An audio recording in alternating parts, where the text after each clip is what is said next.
विद्यार्थी मित्रों, हूँ वाजा निधि मारी यूट्यूब चैनल निधि स्टडी पॉइंट में आप सभी विद्यार्थी मित्रों फरी एक वखत हार्दिक स्वागत करूँ छूँ। आज आप जोवुं छे धोरण 6 विषय विज्ञान स्वाध्याय पोथी सोल्यूशन, जेमां आपणो छे पार्ट 2। आपणे पार्ट 1 में पेज नंबर 5 और 6 परना बधा प्रश्नों जोई गया छीए। आज आपणे जोवा छे पेज नंबर 7 और 8 परना प्रश्नों, तो तेनी चर्चा आपणे आगळ वधारीए। प्रश्न 2 जो प्रश्न 1 हतो ए आपणे जोई गया था। प्रश्न 2 थी आपणे शरूआत आज करवी छे। एमां शुं छे, प्रश्न 2 में आपणे आपेलुं छे, एक समझदार व्यक्ति बनवा माटे तमारे शा माटे एवुं पूछनार बनवुं जरूरी छे, समजावो। चलो आ वाक्यने आपणे समजाववानुं छे कि कोई एक व्यक्ति छे समझदार व्यक्ति आपणे बनवुं छे, आपणे शा माटे एवुं पूछनार व्यक्ति बनवुं जोईए, शुं काम ते। जवाब જોઈએ, एक समझदार व्यक्ति कोई पण बाबतनो आंधळो स्वीकार करतुं नथी। आपणे शुं कहे छे कि कोई पण समझदार व्यक्ति छे कोई पण बाबतनो आंधळो स्वीकार करती नथी। ज्यारे आपणे शा माटे एवो प्रश्न पूछीए छीए त्यारे आपणे घटना पाछळना साचा कारण, तर्क, सत्यने समजवानो प्रयत्न करीए छीए। आ प्रश्न पूछवाथी आपणी विचारवानी शक्ति खीले छे। आवो प्रश्न पूछवाथी शुं थाय, विचारवानी शक्ति खीले छे, भ्रम के खोटी मान्यताओ दूर थाय छे अने आपणुं ज्ञान वधु पाकું बने छे। तेथी जिज्ञासु बनीने शा माटे पूछवुं ए समझदार व्यक्ति बनवा माटे खूब ज जरूरी छे। चलो त्यारबाद जोईए प्रश्न 3, विज्ञाननो अभ्यास करवानो हेतु शुं छे। तो विज्ञाननो अभ्यास करवानो हेतु शुं छे। विज्ञाननो अभ्यास करवानो हेतु विचारवानी, सौथी पहेला शुं तो के विचारवानी, अवलोकन करवानी, प्रश्न पूछवानी अने वस्तुओ केवी रीते काम करे छे ते समजवानी क्षमता केळवવાનો छे। તેમજ પ્રાયોગિક પુરાવાઓમાંથી સત્યની તપાસ કરવા જેવા કૌશલ્યનો વિકાસ કરવાનો છે। ત્યારબાદ જોઈએ પ્રશ્ન 4, આપણે કેવી રીતે કહી શકીએ કે વિજ્ઞાન દરેક જગ્યાએ છે। જો આપણને શું કહે છે કે આપણે કેવી રીતે કહી શકીએ કે વિજ્ઞાન છે એ બધી જગ્યાએ છે, તો કે વાત છે જવાબમાં જોઈએ, વાત રેતીના નાના કણના અભ્યાસની હોય કે મોટા પર્વતોની, ઘાસના નાના તણખલાની હોય કે મોટા જંગલની, તેમાં હંમેશા કંઈક નવું અને રોમાંચક જાણવાનું હોય છે। મહાસાગરની ઊંડાઈથી લઈને અવકાશની વિશાળતા સુધી અને દરિયાકાંઠા સુધી હંમેશા કંઈક નવું શોધવાનું હોય છે। તેથી કહી શકીએ કે વિજ્ઞાન છે એ કેવું છે, દરેક જગ્યાએ હાજર છે। ત્યારબાદ આપણે જોઈએ પ્રશ્ન નંબર 5। જો પ્રશ્ન 5 માં તમને સ્વાધ્યાય પોથીમાં આવી આકૃતિ આપેલી હશે, એ અને બી લખેલી। હવે આ આકૃતિ ઉપરથી આપણે પ્રશ્ન 5 ને સોલ્વ કરવાનો છે। પ્રશ્ન 5 શું છે, જો આપેલ આકૃતિનું કાળજીપૂર્વક અવલોકન કરો અને નીચેના પ્રશ્નોના ઉત્તર લખો। આકૃતિ એ ને ઓળખો અને કોનામાં રૂપાંતરિત થાય છે તે જો।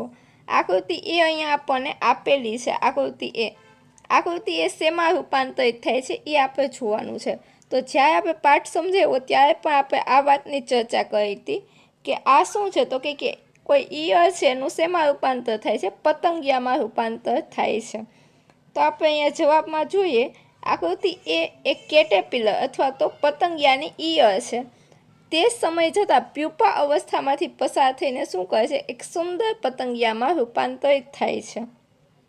ત્યારબાદ જોઈએ કઈ રચના આકૃતિ બીમાં વિકસિત થાય છે।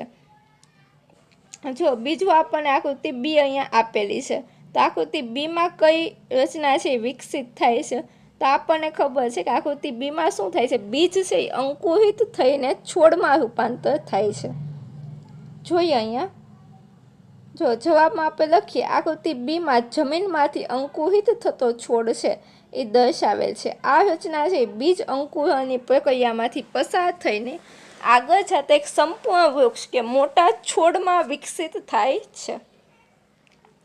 ત્યારબાદ આપણો પ્રશ્ન નંબર 6 જોઈએ। પ્રશ્ન 6 શું છે, તો કે વૈજ્ઞાનિકો ઘણીવાર જૂથોમાં સાથે મળીને કેમ કામ કરે છે। આપણે બધાએ જોયું કે વૈજ્ઞાનિકો છે ક્યાંય એકલા અટુલા નહીં પણ સાથે મળીને જૂથમાં કામ કરતા હોય છે। તો શા માટે કરે છે તેની આપણે ચર્ચા કરવી છે। જવાબમાં જોઈએ, વૈજ્ઞાનિકો ઘણીવાર જૂથોમાં સાથે મળીને કામ કરે છે જેથી શું થાય તો કે વિવિધ વિચારો કૌશલ્યનો લાભ મળી શકે અને શોધોને વધુ ઉપયોગી તેમજ સમજદાર બનાવી શકાય. ટીમ વર્ક તેમને જટિલ સમસ્યાઓને વધુ કાર્યક્ષમતાથી હલ કરવા અને પ્રભાવશાળી પરિણામ મેળવવામાં શું કરે છે? સક્ષમ બનાવે છે. તો આવા પ્રશ્નો છે એ તમને મુદ્દાસર પ્રશ્ન જવાબમાં પૂછાઈ શકે. આપણે જે પણ પ્રશ્નો અત્યાર સુધી જોયા એ શું હતા? મુદ્દાસર પ્રશ્ન જવાબ હતા. તમને પરીક્ષામાં 1 અથવા 2 અથવા તો 3 ગુણમાં વધારે પૂછી શકે છે. ત્યારબાદ જોઈએ પ્રશ્ન નંબર 7, વૈજ્ઞાનિક કારણ આપી સમજાવો. વૈજ્ઞાનિક કારણ પણ આપણા પેપર માટે પણ ખૂબ અગત્યના છે. પેપરમાં દર વખતે 2 માર્કમાં તમને વૈજ્ઞાનિક કારણ પૂછી શકે છે. તો વૈજ્ઞાનિક કારણમાં આપણો પ્રશ્ન છે વિજ્ઞાન એક વિશાળ અને અંતહીન જિગસો એટલે કે પઝલ છે. વિજ્ઞાન શું છે? એક વિશાળ અને અંતહીન પઝલ છે જેને આપણે સમજાવવાનું છે. તો કઈ રીતે સમજાવશું જોઈએ. જવાબમાં આપણે પોઈન્ટ પાડીને જવાબ લખશું. જ્યારે પણ વૈજ્ઞાનિક કારણ આપણે લખીએ છીએ તો જો આપણે એને પોઈન્ટ પાડીને લખશું તો શું થશે? એ દેખાવમાં આકર્ષક લાગશે અને એ જે માહિતી છે એ કેવી લાગશે? વ્યવસ્થિત આપણી લાગશે. તેથી આપણે એને પોઈન્ટ પાડીને દર્શાવશું. તો આપણે પહેલો પોઈન્ટ છે વિજ્ઞાન તથ્યો શોધવા અને નવી શોધો માટેનો માર્ગ શોધવા માટે પ્રયોગો કરવા સાથે સંબંધિત છે.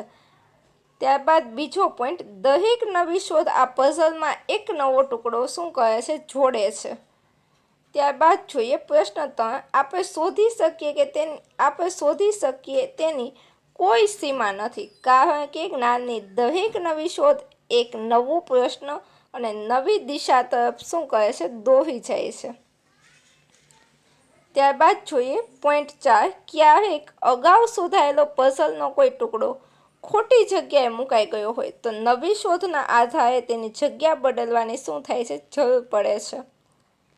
ત્યારબાદ પોઈન્ટ 5 જોઈએ, નવી શોધો ઘણીવાર આપણી અગાઉની સમજને વધુ સ્પષ્ટ કરે છે અથવા બદલી નાખે છે. તેથી વિજ્ઞાન એક વિશાળ અને અંતહીન જિગસો પઝલ જેવું છે. અહીંયા આપણો જવાબ શું થાય છે? પૂરો થાય છે. ત્યારબાદ જોઈએ પ્રશ્ન 8, નીચેના પ્રશ્નોનો મુદ્દાસર ઉત્તર લખો. અને આ છે એ તમને કેટલા માર્કમાં? તો કે 4 માર્કમાં પ્રશ્ન પૂછી શકે. આ પ્રશ્ન છે એ તમને 4 માર્કમાં પૂછાઈ શકે એવો પ્રશ્ન છે. તો એનું લખાણ પણ થોડું વધારે હશે. તો જો આપણને શું કહે છે? વિજ્ઞાનનું મહત્ત્વ સમજાવવાની વાત કરે છે. આપણે આટલું બધું પાઠ ભણીએ છીએ, વિજ્ઞાનની ટેક્સ્ટબુક એટલે કે પાઠ્યપુસ્તક ભણીએ છીએ, તો એ વિજ્ઞાનનું મહત્ત્વ શું છે તે આપણે જોવું છે.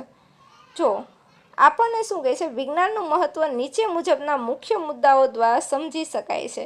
આ સૌથી પહેલો પોઈન્ટ છે. જ્યારે આ મોટા પ્રશ્નના જવાબ હશે ત્યારે પણ આપણે પોઈન્ટ પાડીને જવાબ લખશું. તો આપણે પહેલો પોઈન્ટ છે વસ્તુઓ કેવી રીતે કામ કરે છે અને શા માટે તે જાણવા અને આ વૈજ્ઞાનિક જ્ઞાન દ્વારા આપણા જીવનને વધુ સુધારી શકાય તે માટે વિજ્ઞાન કેવું છે? મહત્ત્વનું છે. ત્યારબાદ જોઈએ બ્રહ્માંડના અણઉકેલાયેલા રહસ્યોને ઉજાગર કરવા માટે વિજ્ઞાન કેવું છે? અગત્યનું છે. ત્યારબાદ જોઈએ ત્રીજો પોઈન્ટ, વિચાર પ્રેરક પ્રવૃત્તિઓ અને પ્રયોગો દ્વારા માનવજાતના કલ્યાણ માટે ઉપયોગી વસ્તુ શોધવામાં કેવું છે? વિજ્ઞાન મહત્ત્વનું છે. આ પણ ખાસ અગત્યનો પોઈન્ટ છે. ત્યારબાદ જોઈએ પાણીની વિવિધ અવસ્થાઓ જેમ કે પ્રવાહી, ઘન અને વાયુને ધ્યાનમાં રાખીને આપણી અંદર બાષ્પીભવન, વાદળ નિર્માણ અને વરસાદ પડવાની પ્રક્રિયાની સાચી સમજ કેળવે છે. વિજ્ઞાન છે એ આપણામાં શું કરે છે? એક સાચી સમજ કેળવે છે. ત્યારબાદ છે પોઈન્ટ 5, વ્યક્તિની રોજિંદા જીવનની સમસ્યાઓ ઉકેલવાની તાર્કિક કાર્યક્ષમતા વધારવા માટે. અને પોઈન્ટ 6 છે સૂર્યપ્રકાશ, સૂર્યગ્રહણ, ચંદ્રગ્રહણ, પૃથ્વીની ગતિ, કુદરતી આફતો, આકાશગંગા અને ખોરાક રાંધવા જેવી બાબતો પાછળ રહેલા વૈજ્ઞાનિક અભિગમને સમજવા માટે વિજ્ઞાન છે એ કેવું છે? અનિવાર્ય છે. તો જો આ શું હતું? આપણું વિજ્ઞાનનું મહત્ત્વ હતું. 6 પોઈન્ટ આપણા પ્રશ્નમાં છે અને 6 તમારે 4 માર્કમાં લખવા પડે છે. તો ખાસ આ જે પ્રશ્ન છે એ પણ તમારે પાકો કરવાનો છે. ચલો આજનો જે વિડીયો છે અહીંયા સુધી રાખીએ. અને આજનો જે આ પાઠ છે, પાઠ 1, જેનું મેં સ્વાધ્યાય પોથીનું સોલ્યુશન સ્ટાર્ટ કરેલું હતું, તે પાઠ 1નું અહીંયા સ્વાધ્યાય પોથીનું સોલ્યુશન કેવું થાય છે, પૂરું થાય છે. આવતા લેક્ચરમાં મળશું, ત્યારે આપણે પાઠ 2ના સોલ્યુશન તરફ આગળ વધશું. ત્યાં સુધી મને રજા આપો. Thank you so much. અને જો તમે ચેનલ પર નવા હોય તો ચેનલને સબસ્ક્રાઈબ કરો, વિડીયોને લાઇક કરો અને અન્ય મિત્રો સુધી વિડીયોને શેર કરો.